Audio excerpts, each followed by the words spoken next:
En el decreto del 2 de marzo se hizo pública la instalación legítima del Congreso Constituyente. Además, informó que este había sido elegido conforme a la ley del 8 de enero de 1824, así como de acuerdo a lo dispuesto en el Acta Constitutiva de la Federación.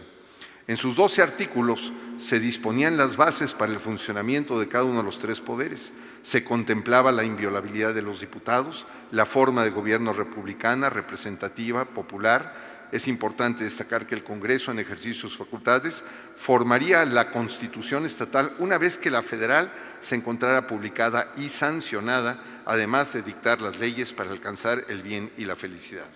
En cuanto al Poder Ejecutivo, se disponía la existencia de un gobernador, un consejo y se establecían sus facultades. Por su parte, el Poder Judicial de la entidad descansaría en las autoridades que hasta la fecha lo ejercían, esto es, en la Real Audiencia, en el ámbito civil y criminal. De ahí que Jacobo de Villaurrutia, Manuel Campos y Rivas y José Domingo Ruz, por cierto, firmante del Acta de Independencia, terminarían siendo ministros o magistrados fundadores del Supremo Tribunal de Justicia del Estado de México. Jacobo de Villaurrutia fue su primer presidente. También el Real Consulado de Comercio siguió conociendo de las controversias mercantiles, además de subsistir las jurisdicciones especiales que no habían desaparecido con la extinción de señoríos jurisdiccionales y del Santo Oficio de la Inquisición, como los juzgados de indios. Ayuntamientos y corporaciones civiles y militares y eclesiásticas subsistirían mientras se promulgaran las leyes respectivas de cada ramo. Por último, el decreto establecía de manera clara y precisa que los habitantes del Estado de México no podrían ser gravados sino en la proporción que lo fuesen los de los otros estados. Como se puede apreciar, las primeras acciones que emprendió el Congreso Constituyente estuvieron encaminadas a sentar las bases de un nuevo gobierno y brindar certidumbre a la población, en primer lugar sobre las autoridades recién creadas y en segundo lugar se atendían las necesidades más urgentes de la población en lo tocante a la no imposición de contribuciones que dañaran el ya frágil de por sí estado económico de la mayoría de los habitantes de la entidad. El nuevo gobierno estatal dio muestras de madurez al reconocer que era necesario utilizar como base las autoridades existentes en la transición de provincia a Estado, aunado al factor de la amplísima extensión territorial de la entidad, la cual se conformaba con los territorios de lo que ahora es el estado de Querétaro, Guerrero, Hidalgo, Morelos, Ciudad de México y parte de Tlaxcala, lo que sumaba una superficie aproximada de 113,000 kilómetros cuadrados, con alrededor de 830,000 habitantes y con la Ciudad de México como capital. El más poblado y con el centro neurálgico del país en el interior del estado. La Constitución Federal fue la primera que seccionó al estado de Querétaro. Posteriormente, el estado de Nayarit se creó también por mandato constitucional, pero el primer caso fue Querétaro. Y durante todo el siglo XIX, el Estado de México fue cediendo, perdiendo parte de su territorio para quedar con el actual que tenemos. La Ciudad de México fue la capital del estado hasta el 4 de enero de 1827, cuando se trasladó a Texcoco, sede propuesta por José María Luis Mora y Carlos María de Bustamante. Esto me lo enseñó el maestro Contla cuando visité Texcoco.